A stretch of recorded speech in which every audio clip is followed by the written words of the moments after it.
안녕하세요. 저는 졸지에 한 아이를 홀로 키우게 된 이혼녀입니다. 저도 수많은 사연자들 중에 하나가 될 수 있는 사람이었다는 걸 여태 모르고 살았네요. 제가 겪은 불행에 대해선 저 또한 무지했고 안일했다는 걸 지나고 나서 후회를 하고 있습니다. 이혼을 한 지 얼마 되지 않아서 아직까진 남편의 빈자리가 느껴지긴 하지만 이것도 곧 적응이 되겠죠. 현재는 그 빈자리보다 남편의 실체에 대한 충격과 배신 때문에 일상 회복이 조금 더딘 편입니다. 어딘가에는 제 사정을 터놓고 정리를 끝내야 저도 마음을 다잡을 수 있지 않을까 싶네요. 그간 남편의 실체를 알기까지 오래 지켜본 것이 아니었고 정말 훅 스쳐가듯 해결이 나버린 일들이었어요. 제가 이혼을 마음먹기까지 얼마나 섬뜩하고 어처구니 없는 일을 당했는지 좀 들어봐 주셔요. 제게는 고등학생 때 만났다가 졸업하고 대학을 가면서 헤어진 첫사랑이 있었습니다. 풋풋했던 학생 때의 연애였고 성인이 되면서 자연스레 잊혀진 인연이기도 했죠. 대학 다니면서 또 취직을 하고서 내내 연애를 해왔던 저는 나이가 들수록 점차 가벼운 연애를 기피하게 되더라고요. 사람 만나는 것에 책임이 막중하게 느꼈다기보다는 연애하면서 한량 같은 시간을 흘려보내기엔 저의 불안한 미래가 더 걱정이었어요. 20대 후반이 되면서 연애보다는 앞날 개척이 제겐 더 중요한 일이 되어버렸거든요. 그렇게 이성 만나는 걸 잠시 중단했을 시기가 있었어요. 친구들이 주선해준다는 소개팅도 귀찮아서 거절하고 있던 차에 정말 우연찮게 다시 첫사랑과 재회를 한 거였습니다. 차라리 그때 남자친구가 있었다면 제 앞날이 이런 꼴 당하는 일은 없었을 텐데 후회가 되네요. 첫사랑을 만난 건 다름 아닌 고향을 방문했을 때였습니다. 제가 살던 고향은 촌은 아니지만 그래도 도시에 비해 시골이었어요. 시에서 학교가 총 5개 있었는데 그중 남녀공학은 2개 있었고요. 저도 학교 주위에서 살았지만 첫사랑의 집도 학교 주위에서 있었기 때문에 서로 고향을 방문한다면 사실상 언젠가는 마주칠 수밖에 없는 사정거리였어요. 아마 그때가 명절이었을 겁니다. 저는 첫사랑을 오랜만에 보자 신기하게도 그동안 잠자고 있던 이성에 대한 관심이 다시금 살아난 기분을 느꼈습니다. 싫어서 헤어진 게 아니기 때문에 저희는 과거의 인연을 반기며 어색하게 인사를 나눴던 걸로 기억해요. 서로 예전 연락처가 그대로라서 휴대폰에는 늘 저장이 되어 있었거든요.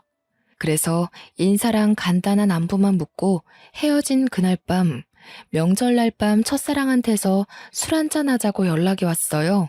고등학교를 졸업하고 서로 대학 생활을 응원하며 헤어졌던 저희는 그렇게 인연을 다시 시작하게 되었죠. 예전 인연인 걸 떠나서 어떻게 보면 고등학교 동창인 셈이기도 하잖아요. 다시 만났다 보니까 나눌 이야기도 많고 함께 그릴 어린 시절 추억도 꽤 많더라고요.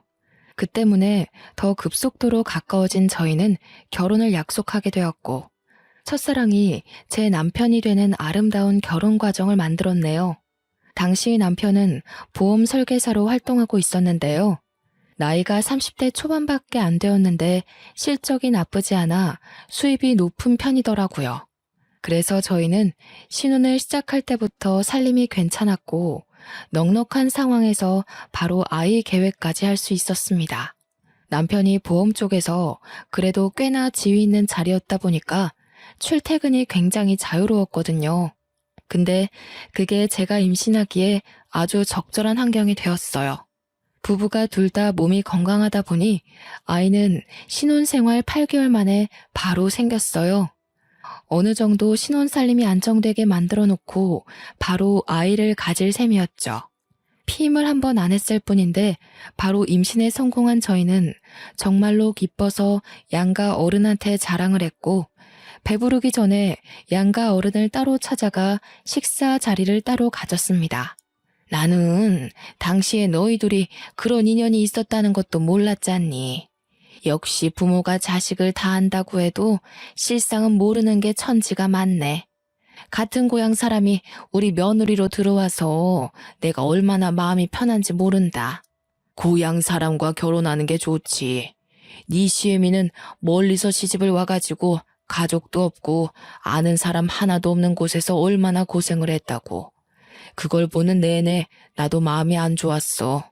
그래서 며느리는 똑같이 만들고 싶지 않았거든. 사돈댁이랑 우리 집이랑 한 다리 건너 있으니 얼마나 좋아. 시댁에서도 친정에서도 저와 남편은 환영을 받았습니다.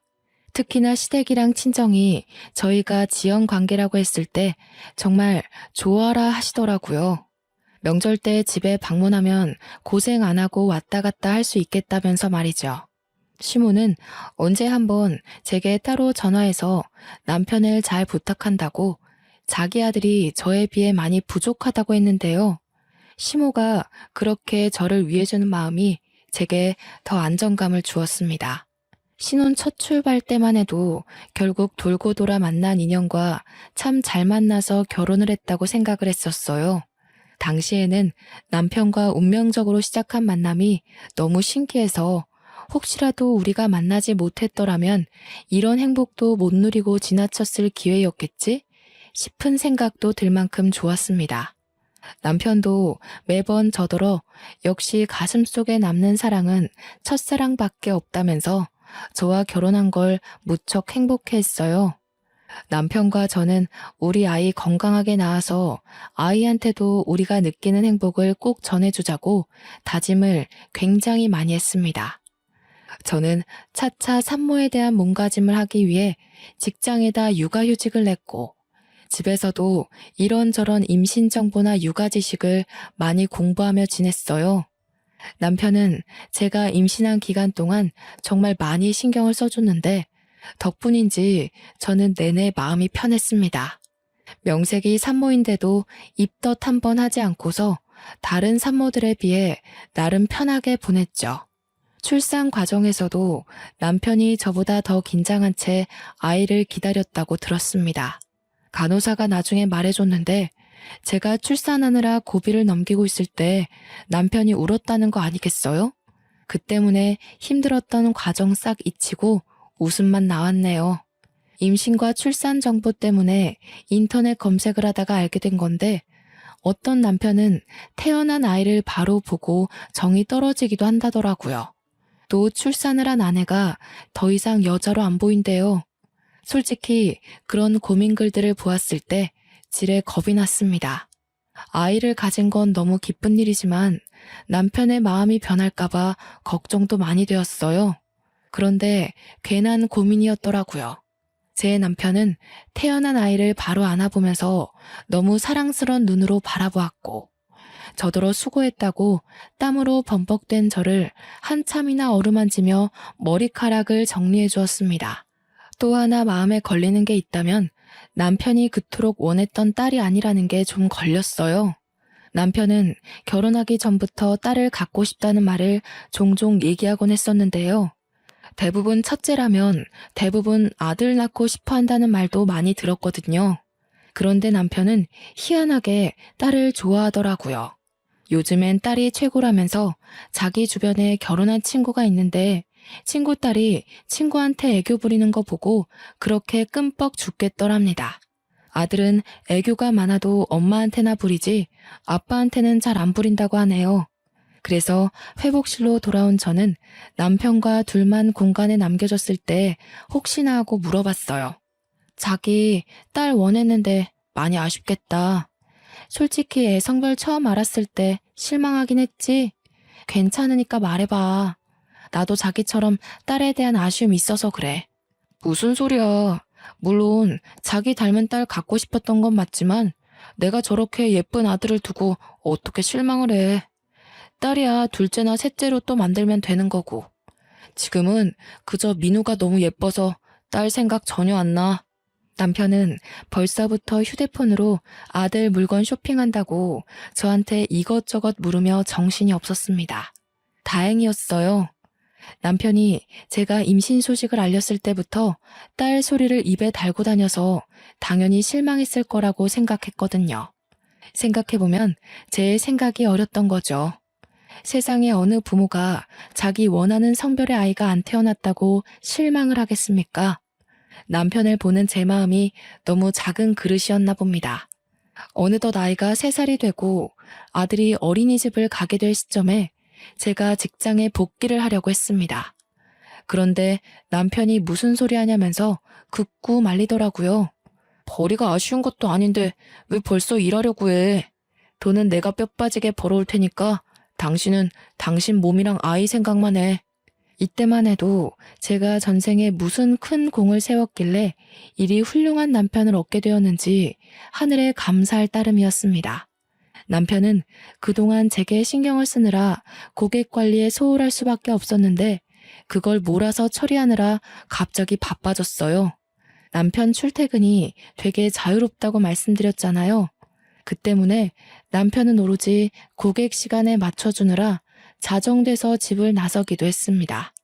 아이가 어린이집을 다니면서부터 남편이 유독 자정부터 새벽을 들락날락거리다가 아침에 기절하는 경우가 많았어요. 남편이 이렇게 바빠지니 문득 제가 임신한 기간 동안 남편이 정말 일 대신 나한테만 신경을 써주는구나 하면서 미안하더라고요. 아무리 그동안 일에 소홀했다고 해도 그렇지 회사에서 사람을 이렇게까지 굴리면서 일을 시키는 게 좀 너무하다 싶었습니다. 그래서 한 번은 남편한테 물어봤어요. 도대체 어떤 고객이길래 매번 사람을 새벽에 부르고 난리야? 아니, 자기 회사도 좀 너무한다. 그래도 대한민국 복지 요즘 괜찮아지고 있는 실정인데 무슨 이렇게 밤낮 없이 사람을 뛰게 만들어. 아, 몰라. 진짜 피곤한 사람이야. 그동안 일 게을리했으니까 벌 받는 게 마땅하지. 내가 또 좀 잘하는 보험사야? 당신 남편이 고객한테 얼마나 인기 많은 직원인지 모르지? 당신이 무슨 돈 버는 기계도 아니고 어떻게 조정 안 돼?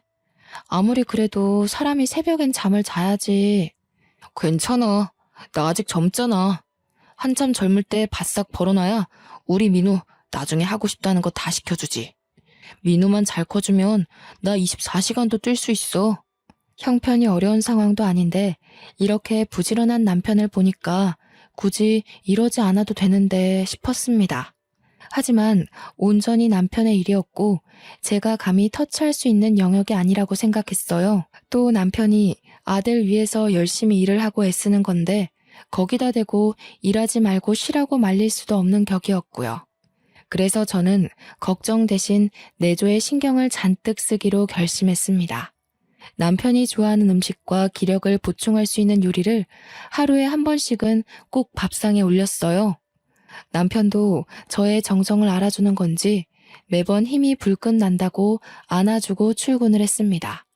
아이가 생겼다고 해서 신혼생활은 전혀 방해되지 않았어요. 저와 남편은 늘 서로를 존중하며 연애 못지않게 풋풋한 시간을 보냈죠. 3살의 어린이집을 입학했던 아이가 어느새 5살이 되었을 무렵 저는 첫 학기 학부모 상담이 있어서 아이 하원보다 일찍 어린이집을 방문한 적이 있었습니다. 원장실을 먼저 찾아갔는데 원장님이 다른 학부모와 상담 중이더라고요. 저를 보고 반갑게 인사를 해준 원장님은 잠깐만 기다려달라며 양해를 구하곤 자리를 안내해 주셨습니다. 원장님이 마련해준 다른 테이블에 앉아 차를 한 잔 마시며 우리 아들 새 담임 선생님을 기다리고 있었는데요. 원장실이 워낙 조용하다 보니까 자꾸 남이 하는 상담이 귀에 들어오는 겁니다.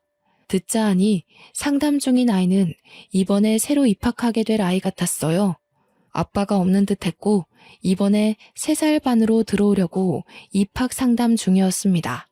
슬쩍 보니까 딸아이 하나가 엄마 옆에서 혼자 장난감 가지고 얌전히 놀고 있더라고요.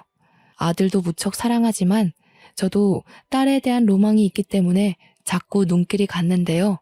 그러다 아이랑 눈이 마주쳤는데 아이가 동그란 눈으로 저를 한참이나 쳐다보더라고요.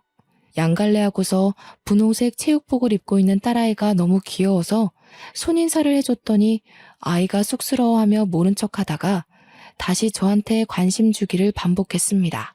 아들만 있다 보니까 딸이 어떤 느낌인지 참 궁금했는데 확실히 아들과는 또 다른 두근거림이 있더군요.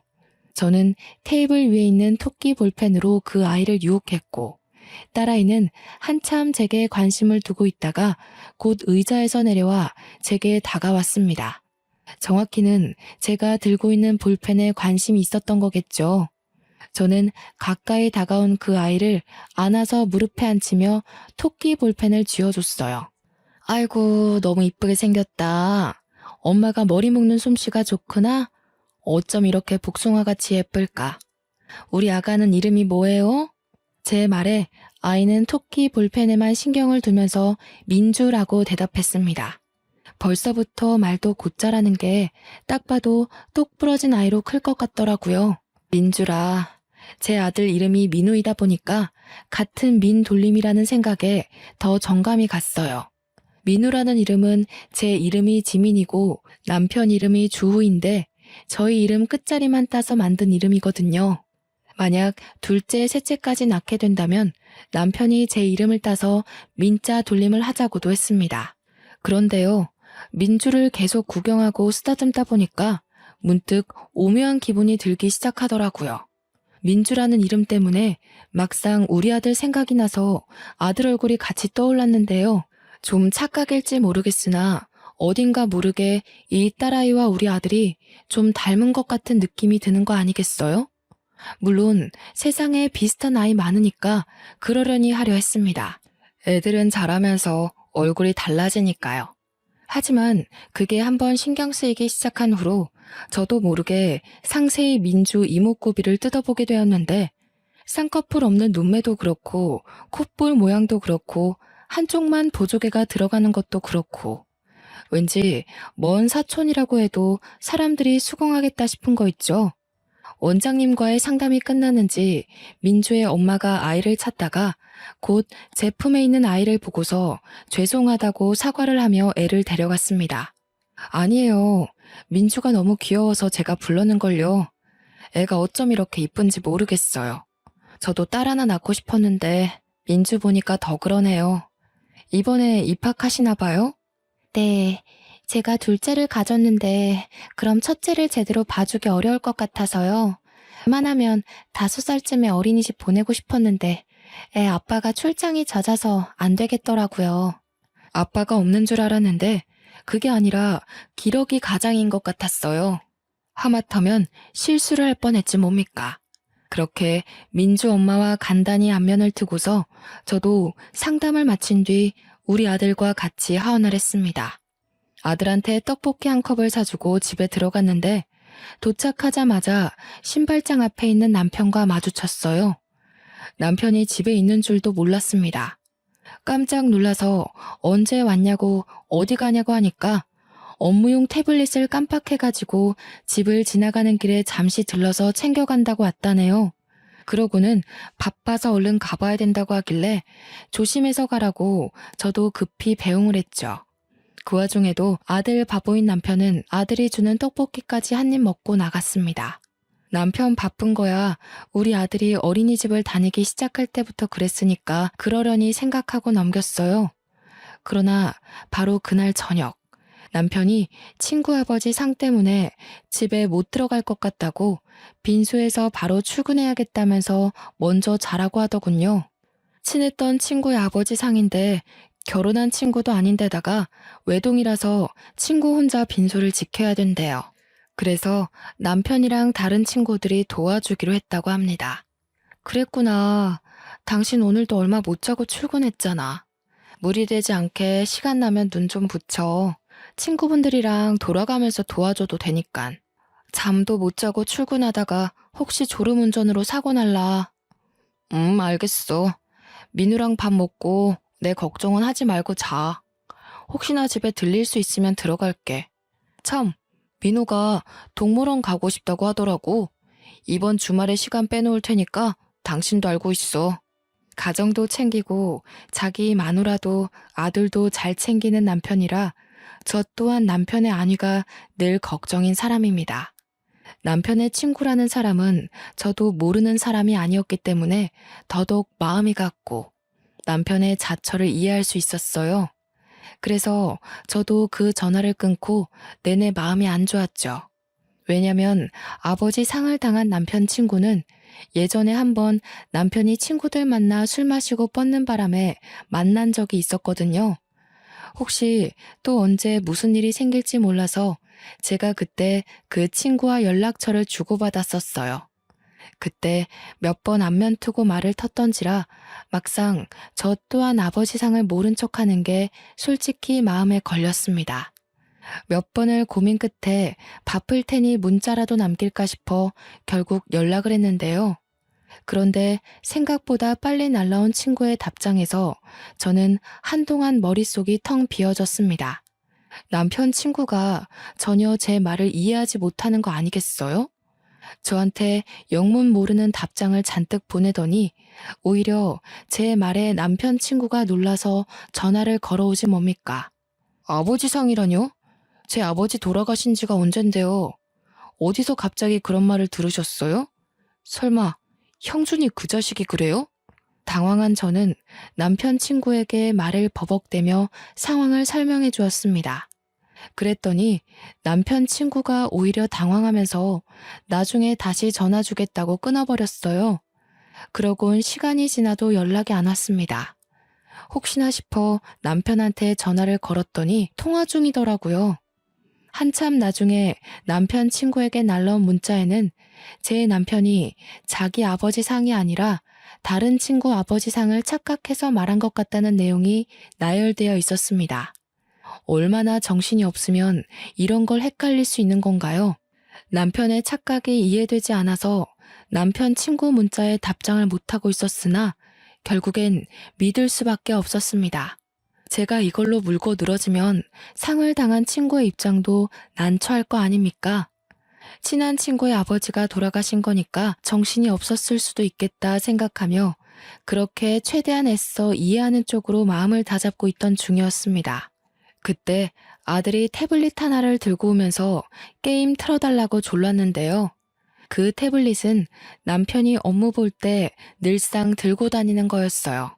저는 남편 친구한테 죄송하다는 문자를 쓰다 말고 놀라서 아들을 잘 설득해 태블릿을 다시 빼앗았습니다. 그런데 남편이 분명 낮에 태블릿 챙겨간다고 집에 들렸지 않습니까? 어째서 이게 아들 손에 있는 걸까요?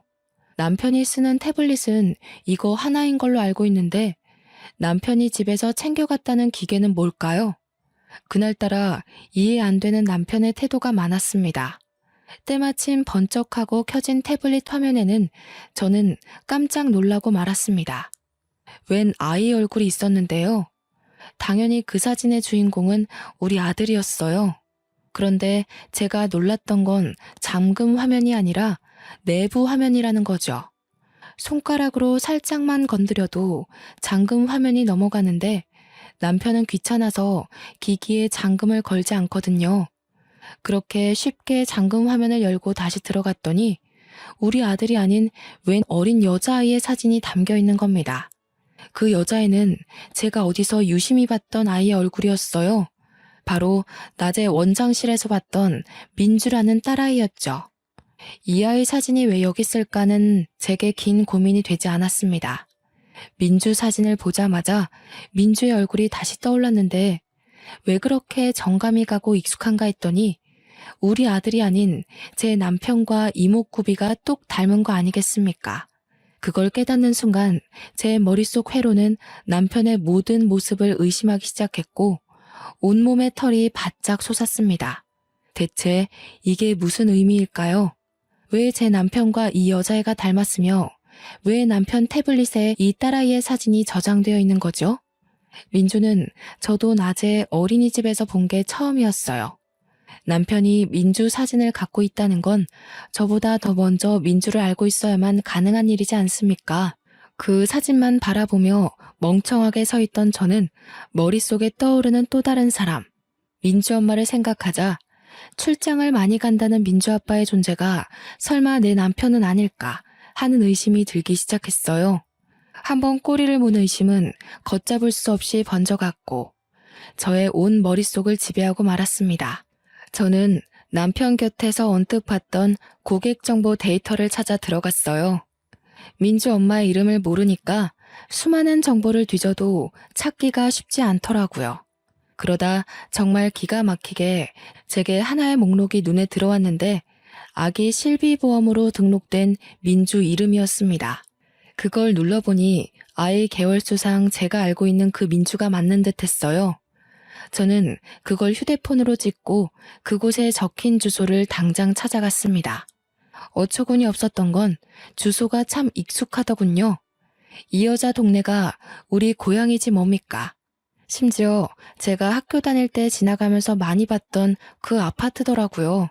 저는 친정에 먼저 들려서 아들을 맡기고 그곳을 찾아갔습니다. 경비가 없는 아파트였기 때문에 여자 집 대문 앞까지 들어온 건 어려운 일이 아니었어요. 하지만 막상 초인종을 누르는 게 겁이 났습니다. 당시에는 이걸 누르는 순간 행복했던 제 결혼 생활이 산산조각 날 게 두려웠거든요. 눌렀는데 만약 진짜 남편이 여기서 나오면 어쩌나, 친구 아버지 상을 당했다는 게 거짓이면 어쩌나, 그럼 나랑 내 아들은 앞으로 어찌 살아가야 하나 여러 가지 걱정이 들면서 눈앞에 닥친 현실을 부정하려고 망설였던 것 같아요. 그때 안에서 사람이 나오려는지 문 앞에서 웅성대는 소리가 들렸는데요. 쓰레기 버리는 걸로 어쩌고 저쩌고 대화를 나누는 중이었습니다. 저는 문과 가까워진 그 목소리에서 이미 마지막 남은 희망을 모두 내던져 버렸어요. 그리곤 곧바로 열린 문 안을 통해 피하고 싶던 현실을 확인하게 되었죠. 아악 하고 볼품없게 소리 지른 남편이 진심으로 놀라 나자빠지는 거 아니겠습니까? 더 안쪽에서는 무슨 일이냐며 뛰쳐나온 여자가 하나 있었는데요. 바로 민주 엄마였습니다. 민주 엄마는 유부녀 같지 않게 야시시한 잠옷을 입고서 민주를 안고 있었어요. 보아하니 민주가 감기라도 걸린 건지 아픈 것 같더군요. 민주 엄마 손에는 저번 달에 우리 아들이 아픈 바람에 급하게 샀던 노란색 체온계와 같은 게 쥐어져 있었어요. 그제야 저는 남편이 태블릿 핑계로 몰래 집을 왔다가 불이 나게 나갔던 이유를 알았고, 친구 아버지 상을 핑계로 집에 못 들어온다는 말까지 이해가 되었습니다. 그 모든 게 다 불륜을 저지르고 있었기 때문인 거예요. 어떻게 여기를... 여보, 그러니까 이게 있잖아. 저 사람은 내 친구 동생인데 친구가 같이 있다가 잠깐 앞에 담배 피러 갔거든? 어떻게 네가 나랑 민우를 두고 이런 짓을 벌일 수가 있어? 너는 여기가 장례식장이니? 네가 나한테 뭐라고 거짓말했는지도 까먹은 거야? 아, 장례식장. 그건 다른 친구고 빈소에서 잘 수가 없어서 친구 집에 따라온 거야. 오해하지 마. 나중에 진짜 친구 들어올 거야. 전화해줄까? 넌 나를 호구로 보는구나. 이 상황에서도 잔머리 굴릴 생각밖에 없어? 너 같으면 이 상황에 네 변명이 신빙성 있다고 생각하니? 오해라고 설득하고 싶으면 저 아이랑 너 친자검사부터 해보지 그래? 뭐? 뜬금없이 친자검사를 왜 해? 내가 저 아이랑 그런 걸 해야 하는 이유가 없잖아. 설마 저 애가 내 아이라고 생각하는 거야? 여보, 나 그런 사람 아니야. 그래도 명색에 한 입을 덮고 산 부부인데 내가 네 이목구비 하나 못 알아볼까 봐. 유전자라는 게 참 무서워. 저렇게 버젓이 증거를 드러내주니까 말이야. 남편을 밀치고 집 안으로 들어간 저는 그때부터 브레이크 없는 자동차처럼 밟짓만 했습니다. 신발까지 신고 들어간 저는 민주의 물건을 찾기 위해 집안 물건을 뒤지며 돌아다녔어요. 그러자 민주를 내려놓은 민주 엄마가 다짜고짜 저를 쫓아와서 제 팔을 붙잡으며 막아섰습니다. 뭐 하시는 거예요? 신발을 신고 들어오면 어떡해요? 기본적인 예의도 없어요? 그쪽 남편이 오해라고 얘기했잖아요. 경찰에 신고하기 전에 당장 나가요. 예의? 그쪽은 예의가 있어서 가정 있는 남자 꼬드겨 애를 낳았습니까? 뻔뻔하게 감히 유부남 끌어들여서 살림을 차려요. 보아하니 직장도 없는 것 같은데 생활비도 다 제 남편이 대줬나 보죠? 가진 것 없는 년이 배짱만 두둑하네요. 뭐라고?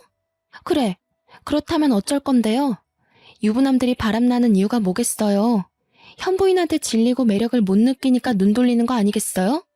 남의 집 쳐들어와서 깽판 치기 전에 스스로가 얼마나 못난 사람이었는지 반성이나 하세요. 내가 쳐들어와서 불안한가 봐요? 상상 이상으로 발악하시네. 왜요? 남편한테 아직 완전한 확신을 못 얻었나 보죠? 근데 어쩌나? 그 확신 얻기 힘들 거예요. 본부인도 나 몰라라 하고 바람피는 남자가 두 번째 여자라고 얼마나 애틋하겠어요? 뻔뻔하게 불륜을 대단한 권위인 것처럼 떠벌리는 상간녀를 보니 어처구니가 없었습니다. 우선은 제 귀로 불륜이라는 걸 확실히 들었으니 민주와 제 남편의 친자 확인만 하면 되었기에 저는 상간녀를 무시하고 욕실로 향했어요. 민주 칫솔로 보이는 작은 걸 가지고 바로 나왔죠. 그러자 상간녀가 제 손에 있는 걸 빼앗으려고 저를 붙잡더라고요. 저는 그대로 상간녀의 뺨을 후려치며 넘어뜨렸습니다. 애 생각해서 이 정도만 손 쓰는 줄 아세요. 불륜녀라니 애한테 부끄럽지도 않아요? 당신들이 잘못한 일을 왜 아무것도 모르는 저 어린아이가 감당하게 해요? 어른으로서 쪽팔린 줄 알아야지. 그래봤자 형준 씨는 우리 민주를 더 좋아해요. 형준 씨가 우리 민주를 얼마나 끼고 도는지 모르죠? 당신 집에 아들밖에 없으니까 귀가할 맛이 안 난다고 그럽디다. 아, 그래요? 딸 이름이 민주라고 했죠? 근데 그거 아시나 모르겠네. 제 아들 이름이 민우인데 제 이름 지민이랑 남편 이름 주우를 따서 지은 이름이거든요. 혹시 남편이 먼저 나서서 민주라고 짓자 하지 않던가요? 보니까 그것도 내 이름이랑 남편 이름을 따서 만든 이름 같은데요. 사실 이건 확실한 정보가 아니었고 단지 제가 어림잡은 추측이었지만 놀랍게도 제 말이 진짜인가 보더라고요. 다른 건 모르겠고 남편이 민주라는 이름을 고집했다는 것만큼은 사실 같았습니다. 상간녀가 눈에 핏줄이 설 정도로 울음을 참으면서 남편을 째려보는데 그 모습만 봐도 제 추측이 맞다는 걸 알겠더군요. 그러나 잔머리 좋은 남편은 상간녀 눈빛 다 무시하고 구석에서 몰래 머리를 굴리고 있었습니다. 상간녀와 자신의 딸 안위보다 저한테 소송당해서 명예에 실추될 걸 걱정하고 있었나 보더라고요. 제가 상간녀와 말씨름을 끝내고 대문으로 향하자 대문 곁에 서 있던 남편이 저를 붙잡았습니다. 여보, 내가 설명할게. 제발 이러지 마. 우선 앉아서 얘기해 볼래? 아니다. 집에 가자. 내가 집에 가서 제대로 말해줄게. 당신이 생각하는 그런 사이 정말 아니거든? 응? 현장이 다 발각된 상황에서 어처구니 없게도 남편이 상간녀를 외면하는 작전을 펼치는 거 아니겠습니까? 저는 그대로 남편 머리채를 잡아당겼고 머리카락을 몇 개를 잔뜩 뜯어냈습니다.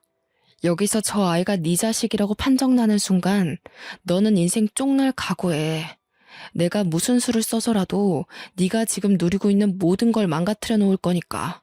그대로 집을 나가려는데 남편이 계속 저를 붙잡으면서 이젠 무릎을 꿇고 사정하기 시작하더라고요. 그걸 상간녀가 나서서 남편을 제지했습니다. 그만해요, 형준 씨. 그냥 저 여자랑 이혼해버려요. 형준 씨 딸 갖고 싶었다면서요. 그 말은 저 옆편네 아들보다 우리 이쁜 민주가 더 소중하다는 거 아니에요? 그런데 민주 이름이 정말 저 여자 이름 따서 지은 거예요? 아니죠. 그것부터 말해봐요. 입 안 닥쳐요? 지금 그런 걸 따질 때예요. 상황 파악 좀 해요. 그쪽 때문에 내 인생 망하게 생겼잖아요. 나한테는 우리 민호만 있으면 된다고요. 둘은 보험사와 고객으로 맺어진 인연이라 그런지 여전히 존댓말을 쓰고 있었습니다. 민주 나이를 보면 둘의 관계가 3년이나 지속되었을 텐데도 똑똑한 남편이 상간녀와 계속 거리를 두고 있었나 봅니다. 그렇단 말은 저 상간녀랑 언제든지 끊어낼 준비를 하고 있었다는 건데 그렇다면 더더욱 애를 만들지 말았어야지. 불륜 과정에서조차 무책임했던 남편이 더없이 형편없게 느껴지더군요. 저는 다리를 잡고 안놔주는 남편과 상간녀 때문에 신경질이 나서 신발장에 내버려진 쓰레기를 주웠습니다. 쓰레기 봉지를 잡아 뜯어서 둘에게 냅다 뿌려주고 집을 나왔어요. 모든 걸 지켜보면서도 울음 한 번 안 터뜨리던 민주와 마지막으로 눈이 마주쳤던 것 같은데 그 어린 딸아이가 놀랐겠지만 어쩔 수 없었네요. 그렇게 진행한 친자검사에서 역시 민주는 제 남편의 유전자를 받은 게 맞다는 결과를 받았습니다. 그걸 토대로 저는 그대로 이혼 소송과 상간녀 소송을 시작했어요. 남편이 입대기 전에 제가 먼저 양가 부모들께 이혼 사유를 밝혔는데요. 친정 쪽에서는 남편의 두 집 살림에 대해서 노발대발 화를 냈고, 시댁 쪽에서는 저한테 하염없이 사과만 하시더라고요. 시댁의 저자세를 보고서 아들 하나 잘못 둔 탓에 시부모가 괜히 노후에 고생한다고 생각했네요. 우리 아들이 부족하다 했는데 결국 너한테 그런 몹쓸 짓을 했구나.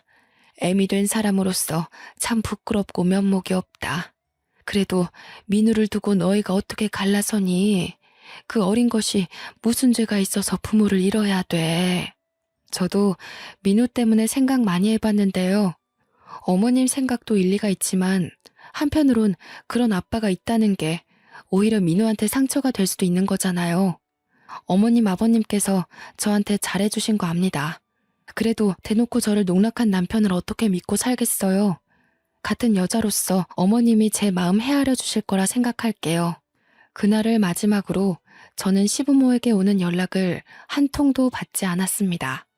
가끔씩 문자로 손주 사진이라도 좀 보내달라고 부탁하시는데 그 연락마저 안 받고 있어요. 그리고 제가 소송한 뒤로 남편은 제대로 몰락하기 시작했는데요.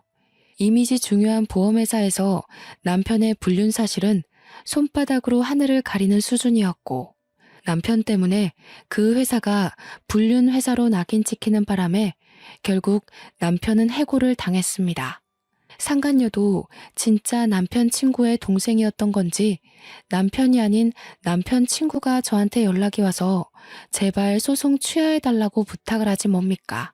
자기가 여동생 교육 똑바로 시키겠다고, 집에 형편이 어려워서 위자료 내려면 빚까지 내야 된다고 하더라고요. 제가 소송을 취하해주면 그 상간녀는 평생 반성도 안 하고 제 욕만 하면서 살 거 아닙니까? 남편도 빼앗겨, 아이 아빠도 빼앗겨, 가정도 빼앗겨. 이 상황에 돈이라도 챙겨야 되지 않겠냐고, 욕심내는 사람 따로 있고 호구 잡히는 사람 따로 있냐고 했더니 남편 친구가 아무 말도 못하는 거 있죠. 한날은 신혼집의 마지막 짐을 정리한다고 방에 있었는데 바깥에 혼자 있는 줄 알았던 아들 쪽에서 어떤 말소리가 들리더라고요. 나가봤더니 남편이 제 아들 앞에 무릎을 꿇고 있는 거 아니겠습니까? 뭐 하는 거야, 애 앞에서? 당장 그만 못 둬? 우리 이러는 게 뭐 자랑이라고 애까지 신경 쓰게 만들어. 애가 5살이라도 알 건 다 안다는 거 몰라? 내가 어리석었어. 딸이 좋아서 그랬던 게 아니야. 그냥 나도 모르게 마음이 흔들렸어. 그렇다고 너한테 마음이 식은 게 아니라 나는 여전히 너 좋아하는데 몰라. 왜 그랬는지 모르겠어. 왜 그랬는지 모르겠는 그 마음이 당신 본성이라는 거야. 당신은 지금 아니더라도 언제든지 눈 돌렸을 사람이고 나도 민우도 그런 남편, 그런 아빠는 필요 없어. 마지막 짐을 담은 캐리어를 끌고서 아들을 데리고 그냥 집을 나와버렸습니다. 짐을 다 챙긴 건 아니었어요. 그렇다고 대단한 물건을 두고 온 것도 아니라서 미련 없이 나와버렸네요. 아들한테는 저와 남편이 이렇게 갈라서고 부딪히는 모습 최대한 안 보여주려고 했는데 혹시나 아들에게 큰 트라우마로 남는 건 아닐지 걱정이 되더라고요. 앞으로 이혼 가정의 아이는 어떻게 키워야 잘 키울 수 있을지 많이 공부해야 될 것 같습니다. 그렇게 저는 잔뜩 받은 위자료와 재산을 챙겨 아들 데리고 친정으로 갔어요. 참, 제가 유치원에 가서 우리 아들 퇴소 처리를 할 때 상간녀에 대해서도 원장님께 알려드렸거든요. 원장님이 깜짝 놀라시면서 마침 제가 오면 물어볼 게 있었다고 했는데요. 그렇잖아도 민주 어머님께서 아버님 전화번호라고 적어둔 연락처가 있었는데 희한하게 익숙한 번호더라고요. 그래서 찾아봤더니 민우 아버님 번호랑 똑같이 뭐예요. 저는 혹시 민우 아버님께서 번호를 바꾸시고 그 번호를 민주 아버님이 쓰시는 건가, 그런 생각까지 하면서 안 좋은 사실을 부정하려고 했거든요. 그랬군요. 정말 창피해서 고개를 들 수가 없네요. 원래 이런 사실은 소문 안 났으면 좋겠어요. 제가 민주 엄마 얘기를 해드린 건 혹시 민주 엄마로 인해서 다른 피해자가 생길까봐 그래요. 이미 민주 엄마가 입학 신청을 해버렸는데 제가 괜히 원장님 곤란하게 만들었죠? 곤란하긴요. 전혀 아닙니다. 용기 내서 말씀해 주신 거 감사해요. 괜히 묻어뒀다가 다른 학부모님들이 아시게 되면 그때 상황은 더 커지는 거잖아요. 원장인 입장에서 그렇게 둘 수는 없지요. 저는 마지막으로 담임 선생님과 인사를 한 뒤 유치원을 나왔습니다. 아이 유치원 졸업 때까지는 고향집에서 지내게 될 것 같은데 시댁이 그쪽에 있다 보니까 언젠가는 남편을 만나게 될 게 좀 불안하더군요. 그렇다고 수십 년을 이곳에서 지낸 친정 부모더러 이사를 가자고 할 수도 없지 않습니까? 더군다나 부모님이 이 고향 지역에 굉장한 애착이 있으시거든요. 번잡한 시내가 싫어서 한적한 끄트머리 동네에 살고 있다는 걸 알기 때문에 고민이었죠. 그렇다는 고민을 언제 한번 친정 부모님께 말한 적이 있었는데 저는 그것에 대해 이사를 고집하고자 말씀드린 게 아니거든요. 그런데 친정 부모님께서 어느 날 아파트 한 채를 보고 오더니 팜플렛을 보여주는 겁니다. 저기 앞에 도성국에 넘어가는 언덕이 있지? 왜? 너 결혼 인사 왔을 때 공사 시작했었잖아. 거기 아파트 이번에 다 만들어졌는데 구조가 너무 예쁘게 생겼더라고. 그러니까 민우 걱정 때문에 종일 그렇게 앓지 말고 이사 가자. 너 민우 애비 때문에 내내 밥도 제대로 못 먹고 있잖아. 민우를 어떻게 할까 싶어가지고. 역시 엄마라는 존재는 전지전능한 게 분명하다고 느꼈습니다. 제가 힘들까봐 우리 아들을 신경 써서 봐주는 아빠한테도 고마웠지만 딸의 마음을 들여다봐주고 알아채준 엄마에게 무엇보다 든든한 기운을 받았어요. 제가 제 아들의 변화를 하나하나 유심히 관찰하는 저처럼 엄마도 자식인 저의 마음을 상세히도 지켜봤나 봅니다. 이사라고 해봤자 같은 동네였지만 저는 전 남편 집과 거리가 멀어지는 것만으로도 충분했어요. 원래 집에서 40분 걸리는 거리를 일부러 버스를 타고 이곳으로 오지 않는 이상 마주치긴 어려워진 셈이거든요. 그렇게 저는 본격적인 이사 준비에 들어갔고 거하게 받은 위자료와 본래 집 팔아 챙긴 돈 덕분에 새 집으로 옮기는 건 문제되지 않았습니다. 당분간은 제가 취직을 하고 자리를 잡기까지 고향집에서 지낼 생각이에요. 그때쯤이면 아이도 학교를 가게 되겠죠? 남편은 이사 가기 전에 저희 집을 찾아갔었는지 또 문자가 왔더라고요. 아직까지도 제발 자기 한 번만 용서해달라고 비는 중입니다. 사람이란 자고로 실수를 할 수밖에 없다고 하나 분류는 예외여야 되는 게 아닌가 싶어요. 손버릇, 술버릇, 바람버릇 이거 세 가지는 실수라는 말이 통할 수 없는 것들이라고 봅니다. 당연히 용서해줘도 안 되는 버릇들이고요. 저는 용기 있게 남편과의 연을 끊어가려 노력 중이지만 가끔씩 제가 과연 잘하고 있는 건가 흔들릴 때가 있습니다. 그래도 엄마라는 사람이 굳건해야 제 아들도 아빠 없다는 불안감 없이 씩씩하게 자라주겠죠. 그 유일한 생각이 저를 심지궂도록 힘을 주는 이유입니다. 정말 사연을 쓰면서도 당시의 잔상 때문에 몇 번이고 소름이 돋았습니다. 도대체 세상에는 얼마나 많고 다양한 불륜이 존재하는 걸까요? 제가 결혼하기 전 불륜 사연을 정말 많이 봤거든요. 남편이란 작자가 바람을 필 때 어떤 표정과 태도를 취하는지도 지나가는 식으로 봤었는데 역시 직접 당하는 순간 모든 게 백지 상태가 되어버리네요. 제가 지금까지 들려드린 불륜 사연, 저는 어디에서도 들어보지 못한 전개였는데 혹시 다들 비슷한 사연자 보셨을까요? 남편 닮은 애를 보고 불륜을 눈치채게 된 또 다른 사연자 이야기를 들은 적이 있다면 좀 알려주세요. 그 사람은 어떻게 대처를 하셨는지 문득 궁금합니다. 화가 나서 키보드를 마구 두들겼다 보니 어느새 인사말을 전할 때가 왔네요. 모두에게 화창한 앞날만 가득하길 바라면서 저는 이만 글을 마치도록 하겠습니다. 감사합니다.